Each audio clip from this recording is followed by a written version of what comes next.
քասնեմ որ լավ տենամ։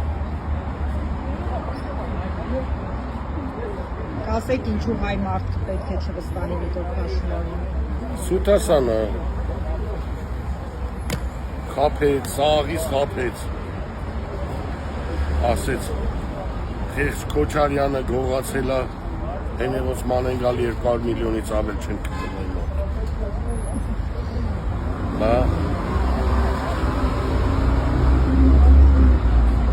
Ձեզ կարողացել է խափել 2018-ին։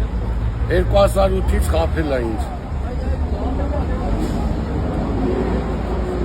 Իսկ որ պահի։ Բայց հիմա էլ չի կարում խափի։ Երբ զգացիք, որ